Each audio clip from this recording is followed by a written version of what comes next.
Hello everyone, welcome to our channel EduCS Physics. To subscribe our channel, press the subscribe button and bell icon to get fast notifications and also like and share our videos. Thank you so much.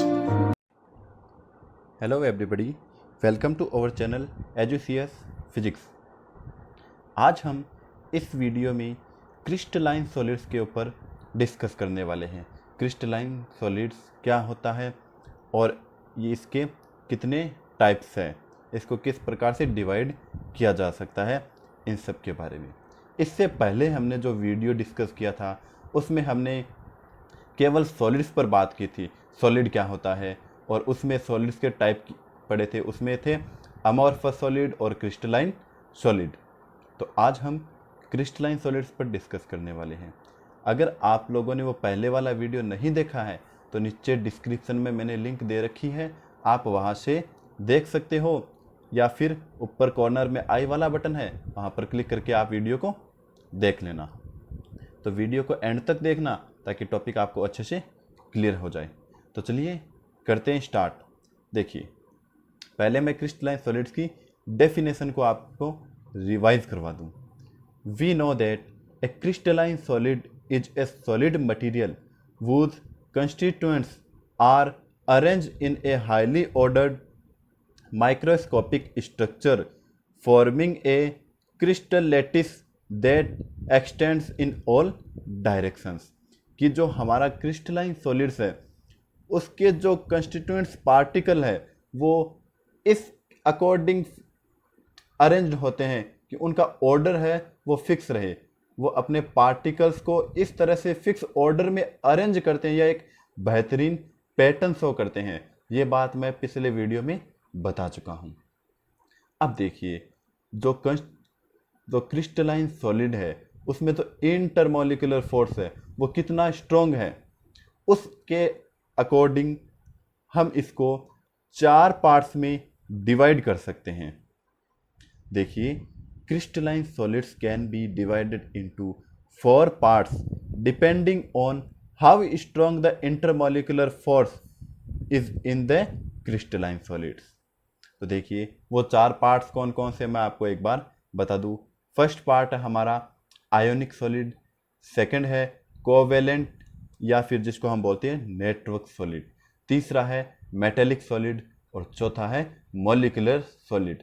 और जो चौथा part है उसमें भी 3 और parts हैं। तो आज हम इन पार्ट्स पर डिस्कस करने वाले हैं। तो फर्स्ट ऑफ ऑल हम स्टार्ट करते हैं आयोनिक सॉलिड्स के बारे में।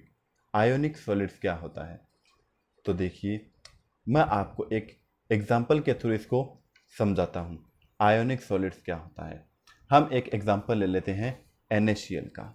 देखिए, हमारे पास एक एग्जांपल ले लेते हैं NaCl, जिसको हम साधारण नमक बोलते हैं। तो हमारे पास सपोज कीजिए ये एक सोडियम का पार्टिकल है और ये क्लोरीन का पार्टिकल है। अब देखिए, सोडियम है वो स्टेबल कब होगा, जब ये अपना एक इलेक्ट्रॉन रिलीज करेगा, और क्लोरीन स्टेबल कब होगा, जब ये एक इलेक्ट्रॉन को अब्जॉर्व करेगा। कहने का मतलब ये है कि जब सोडियम एक इलेक्ट्रॉन को रिलीज करेगा तो इसका ऑक्टेल फुल हो जाएगा, इसका जो अष्टक है वो फुल हो जाएगा। और क्लोरीन का कब होगा, जब ये इलेक्ट्रॉन को अब्जॉर्व करेगा। अब देखिए होता क्या है, जो सोडियम है वो इलेक्ट्रॉन को रिलीज करेगा तो इसका नेचर किसके जैसा हो जाएगा, नियोन के जैसा। किसके जैसा, नियोन के जैसा।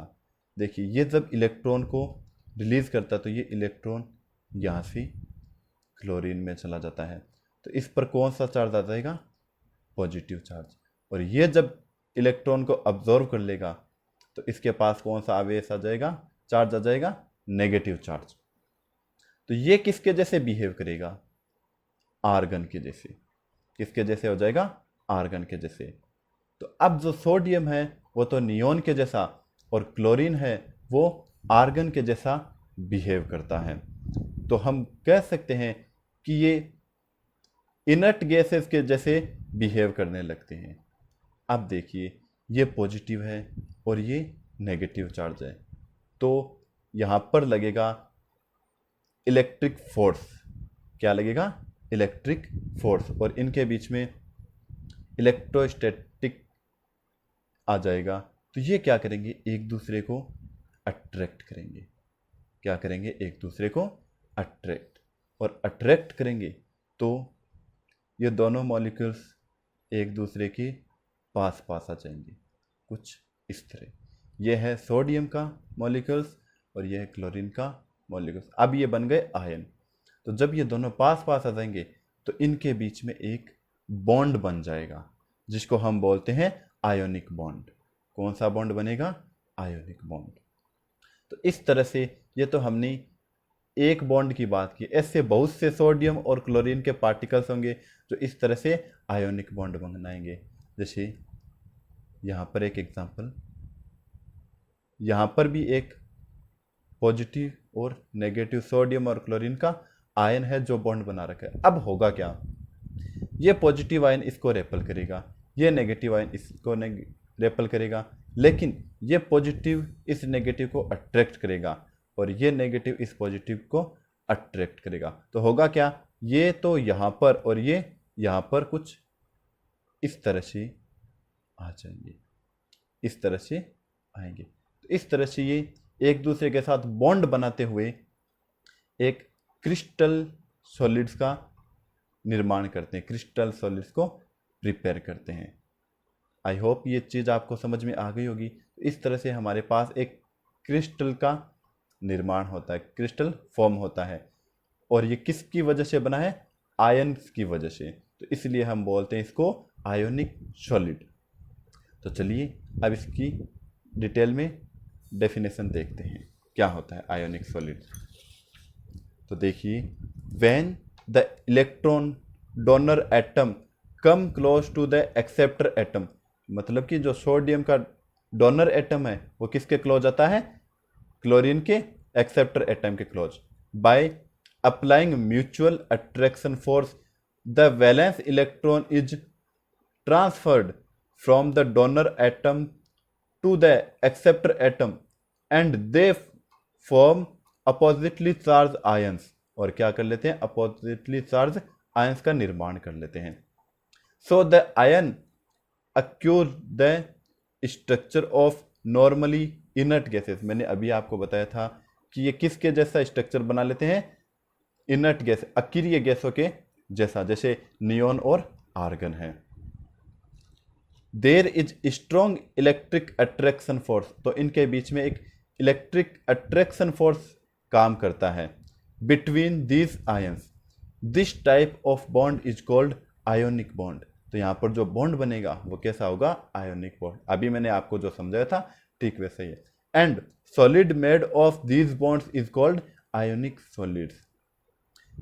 These bonds are found in most organic compounds. तो ये जो इस प्रकार के बॉन्ड है ये मोस्टली किसमें पाए जाते हैं? ऑर्गेनिक कंपाउंड्स में। और इसका एग्जांपल हम ले सकते हैं NaCl या सोडियम क्लोराइड। अब अगली बात करते हैं हम सेकेंड पार्ट की, कोवेलेंट या नेटवर्क सॉलिड्स के बारे में। तो देखिए, कोवेलेंट या नेटवर्क सॉलिड क्या होता है? कोवेलेंट या नेटवर्क सॉलिड, इसके बाद लिए हम एक एग्जांपल लेते हैं डायमंड या फिर मेथेन का।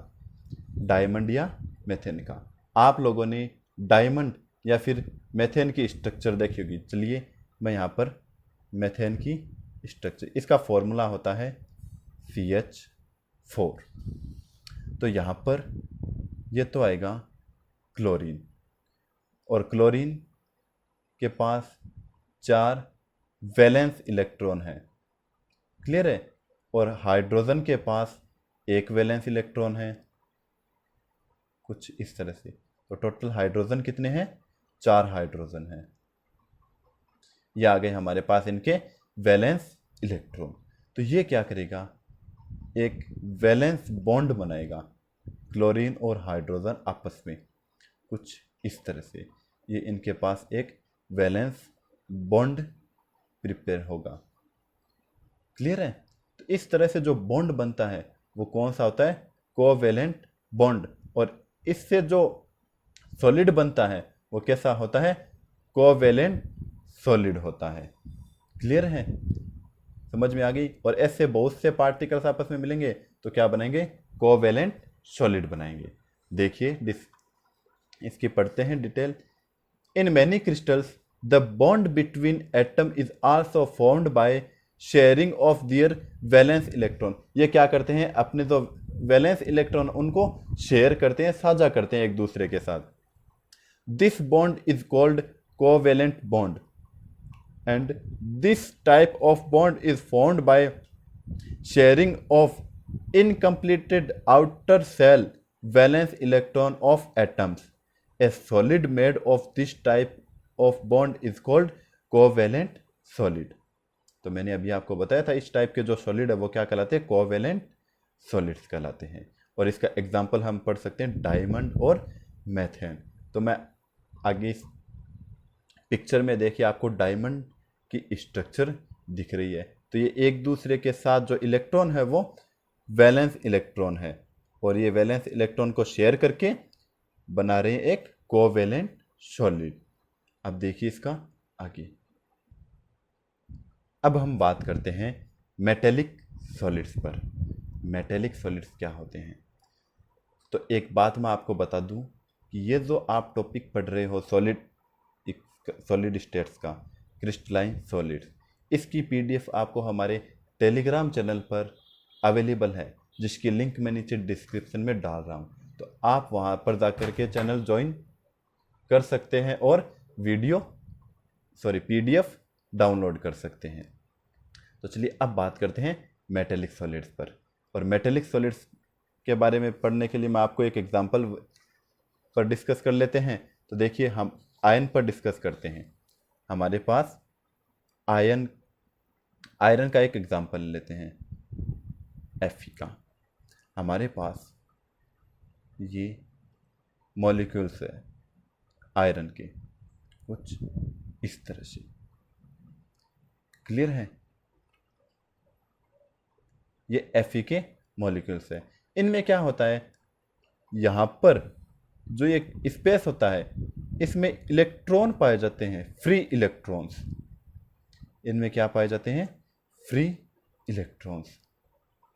और ये पॉजिटिवली चार्ज होते हैं। ये जो मॉलिक्यूल्स है ये पॉजिटिवली चार्ज होते हैं और ये नेगेटिवली चार्ज होते हैं। अब होता क्या है? ये इलेक्ट्रॉन इनको आपस में अट्रैक्ट करके रखते हैं ताकि ये एक दूसरे के पास पास रहे। लेकिन जो इलेक्ट्रॉन है वो इनके साथ लूजली बॉन्ड होते हैं। किस तरह से? लूजली बॉन्ड होते हैं। तो होता क्या है कि ये जो इलेक्ट्रॉन इनको आपस में बांधे रखते हैं, एक दूसरे के साथ बॉन्ड बनाकर रखते हैं। और जब इन पर इलेक्ट्रिक फोर्स लगाया जाता है, करंट अप्लाई किया जाता है, तो इलेक्ट्रॉन मूव करने लगते हैं। तो हम ये बोल सकते हैं कि जो मेटेलिक सॉलिड है वो अच्छे कंडक्टर होते हैं। क्लियर है? तो चलिए एक बार इसकी डिटेल में पढ़ लेते हैं। इसकी ये डिटेल पढ़ लेते हैं। In metallic crystal the valence electron of the atoms are loosely bound to the nucleus and travel freely in the conductor. जो हमने आयरन का एग्जांपल लिया था उसमें जो इलेक्ट्रॉन है वो लूजली बॉन्ड होते हैं। किसके साथ? न्यूक्लियस के साथ। और ये फ्रीली मूव कर सकते हैं, ट्रेवल कर सकते हैं। These electrons are called free electrons. और ये इलेक्ट्रॉन्स क्या कहलाते हैं? फ्री इलेक्ट्रॉन्स कहलाते हैं। दीज फ्री इलेक्ट्रॉन्स डू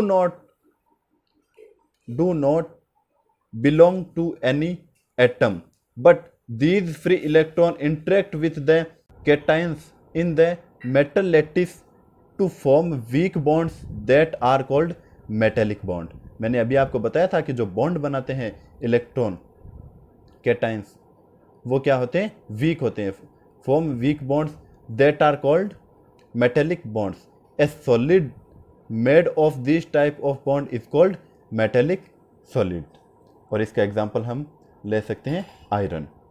अब हम बात करते हैं मॉलिक्यूलर सॉलिड्स पर। और ये मॉलिक्यूलर सॉलिड्स तीन टाइप्स के होते हैं।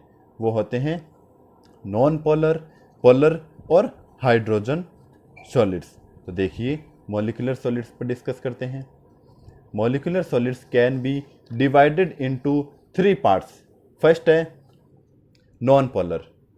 अब नॉन पोलर सॉलिड्स क्या होते हैं, देखिए मैं आपको समझाता हूँ कि हमारे पास एक गैस है नियोन। क्लियर है, हमारे पास एक गैस है नियोन। अब जब इसको हम, इसका जो टेम्परेचर है वो कम करते हैं, और मान लीजिए इसका टेम्परेचर हम कर देते हैं -246.05 डिग्री सेल्सियस, तो जो ये नियोन है ये लिक्विड स्टेट में आ जाएगा। और जब इसका टेम्परेचर और कम करते हैं -248.67 डिग्री सेल्सियस, तो ये जो नियोन है ये सॉलिड स्टेट में आ जाता है। तो देखिए, तो इनके बीच में बॉन्ड कौन सा बनता है, तो इनके बीच में बॉन्ड बनता है लंदन बॉन्ड। कौन सा? London bond. कुछ इस तरह से, ये मान लीजिए नियोन के एटम्स हैं, जब इनको फ्रीज किया जाता है, सॉरी इसका टेम्परेचर कम किया जाता है, और टेम्परेचर कम करके हम कर देते हैं -246.05 डिग्री सेल्सियस, तो ये कुछ लिक्विड शेप में आ जाते हैं इस तरह से। और जब इसका टेम्परेचर और कम करते हैं तो ये बन जाता है सॉलिड्स। तो इनके बीच में जो बॉन्ड बनता है वो होता है लंदन बॉन्ड। क्लियर है? A non polar molecules have no separation of charge. अब इनमें कोई प्रकार का चार्ज नहीं होता, तो ये चार्ज नहीं होने की वजह से ये कोई पोल नहीं बना सकते। So no positive and negative poles are formed. Non polar molecules tends to dissolve well in non polar solvent. जो नॉन पोलर मॉलिक्यूल्स है वो किस में अच्छे से डिसॉल्व होते हैं? नॉन पोलर सॉल्वेंट्स में। क्लियर है? और अब हम बात करें पोलर सॉलिड्स के बारे में। पोलर सॉलिड्स है उनमें एक तो नेगेटिव चार्ज होता है और एक पॉजिटिव चार्ज होता है। तो ये क्या करते हैं, एक पोलर का निर्माण करते हैं, पोल का निर्माण कर लेते हैं, और ये दो डायरेक्शन में चले जाते हैं, इसलिए इनको बोला जाता है पोलर सॉलिड्स। एग्जाम्पल इसका H2O और CO2, ये इसका पोलर सॉलिड्स का एग्जाम्पल है। अब हम बात करते हैं हाइड्रोजन सॉलिड्स के बारे में।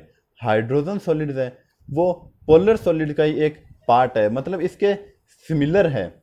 तो देखिए, the hydrogen bond is like a polar bond और a van der Waals force. When hydrogen forms bond by combining electronegative elements such as fluorine, oxygen और nitrogen, the electron pair of the joint is away from hydrogen and closer to the electronegative element. Such molecules behave like polar molecules. This attraction force is called hydrogen bond. देखिए मैं आपको एक बार इसको समझाता हूँ। मान लीजिए हमारे पास एक तो फ्लोरीन है, फ्लोरीन हो सकता है, ऑक्सीजन हो सकता है और नाइट्रोजन हो सकता है। ये जब हाइड्रोजन के साथ पेयर होते हैं तो इनके बीच में जो बॉन्ड बनता है वो होता है हाइड्रोजन बॉन्ड, और ये पोलर सॉलिड के जैसे बिहेव करते हैं, तो ये इसके पोलर सॉलिड्स के टाइप का हो जाएगा। तो इस प्रकार के जो बॉन्ड है उनको बोलते हैं हाइड्रोजन बॉन्ड, और इसका एग्जांपल हम ले सकते हैं HF। क्लियर है? तो ये थे क्रिस्टलाइन सॉलिड्स के टाइप्स। तो आई होप आपको वीडियो समझ में आया होगा। वीडियो अच्छा लगे तो लाइक और शेयर ज़रूर करें, और अभी तक आपने हमारे चैनल को सब्सक्राइब नहीं किया तो चैनल को ज़रूर सब्सक्राइब कर दें। Thank you so much.